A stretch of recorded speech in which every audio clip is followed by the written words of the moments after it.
질의 들어가겠습니다. 먼저 장시호 증인. 원래 불출석 사유서 제출했죠. 네.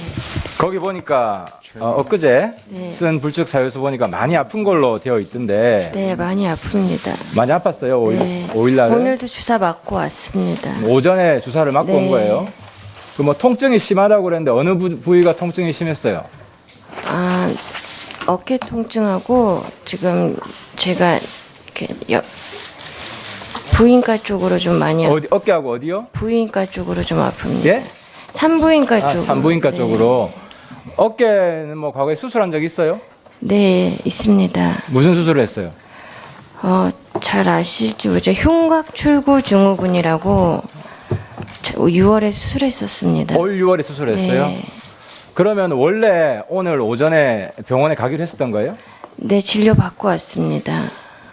그러면 동행 명령장 오지 않았으면 오늘 안 나왔겠네요? 불출석 사유 아니, 냈으니까. 오려고 했습니다. 근데 왜 불출석 사유를 냈어요, 그럼? 몸이 너무 아팠고 사실 어쨌든 올 마음으로 왔습니다.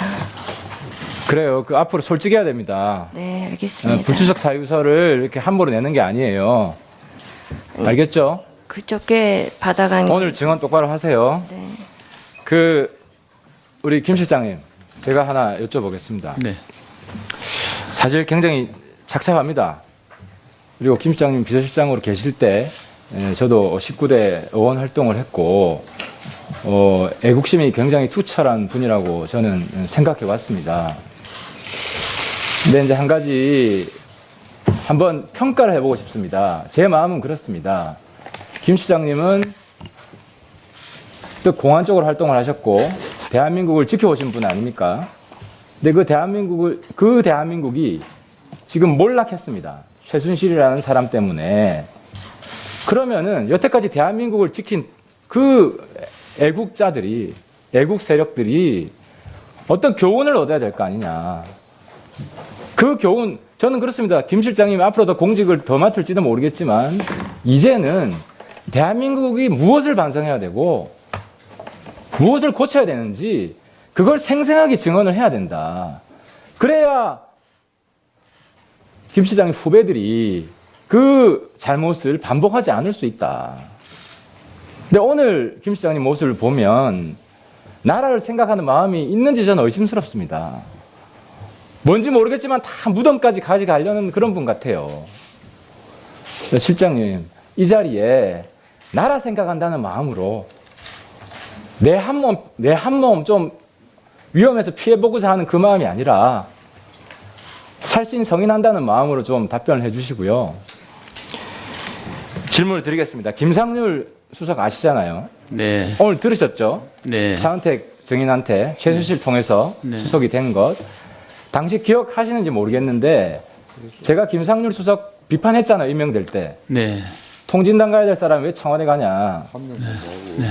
북핵을 옹호했고 김상률 책을 보면 반미주의자고 당시 인사위원장이셨죠. 네. 저뿐만 아니라 김종은, 이노근 의원이 같이 항의를 했어요. 네. 청와대에서 연락이 왔어요. 좀 봐주라. 그래서 제가 그랬어요. 입장이 바뀌었으면 공식적으로 발표를 해라. 왜 바뀌었는지. 박근혜 정부 국정 철학에 안 맞는 사람 아니냐. 그때 이 인사가 잘못됐다는 것에 대해서 대통령한테 문제제기 하셨습니까? 대통령으로부터 그 사람을 수석으로 하라는 말씀을 듣고 제가 면담도 하고 그 다음에 이제 그 공직기강에서 검증을 했습니다.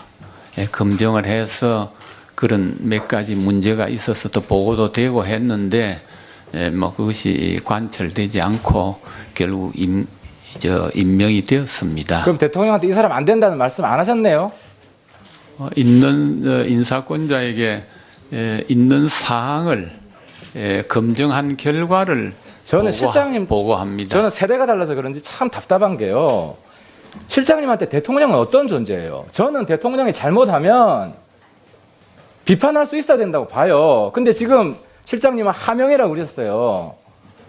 대통령이 곧 국가입니까?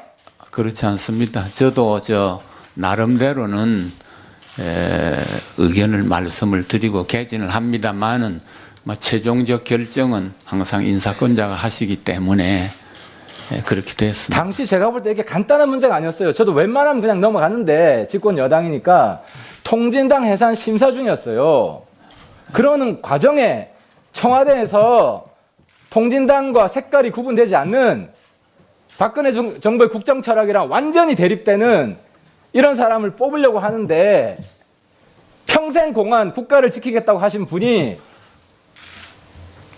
이런 것도 못 막았지 않습니까? 그건 죄송합니다만은 그 당시에 검정팀에서 또 본인을 불러다가 여러 가지 과거의 그 논문을 가지고 말하면 신문도 하고 확인도 하고 그랬습니다. 그럼 왜 공개적으로 발표를 못 해요? 제가 알아보니까 민정팀에서 제대로 검증했으면 이런 사람 뽑았겠냐 그러더라고요. 그래서 더 화가 났었어요, 당시에. 죄송합니다. 실장님, 대통령도 나라의 일부분입니다. 네, 그렇습니다. 네. 나라가 먼저고 대통령이 있는 겁니다. 네. 장시호 증인, 그 할아버지 이름이 뭡니까? 성함이 뭡니까? 최태자 맨자입니다. 그죠? 할아버지 돌아가실 때 본인이 15살, 16살쯤이었죠? 아마 그런 것 같습니다. 할아버지한테 그 네. 박근혜 대통령 이야기 들어본 적 있어요? 아니, 없습니다. 전혀 없어요. 네, 어머니 이름이 최순득 씨 맞죠? 네 맞습니다. 어머니한테 박근혜 대통령 이야기 들어본 적 있어요? 없습니다. 그러면은 어머니랑 같이 안 살았어요? 2006년에 어머니랑 같이 안 살았어요? 제가 그 해 결혼한 걸로 알고 있습니다. 결혼한 걸 알고 있어요. 결혼 제 몇 날짜- 년도에 했어요? 제가 2006년도에 결혼. 결혼 기념일이 언제예요? 제가 몰라요? 결혼 기념을 모르고 있어요. 얼마 되지도 않았는데 그때 가을이에요, 겨울이에요, 여름이에요? 6월에 했습니다. 여름에. 그러면 박근혜 대통령이 그때 없었어요, 그때? 네, 저희 집에 오신 적도 없고 저는 결혼해서 분가해서 살고 있을 때였습니다. 예, 하태경 의원 수고하셨습니다. 위원님 여러분께 양해 말씀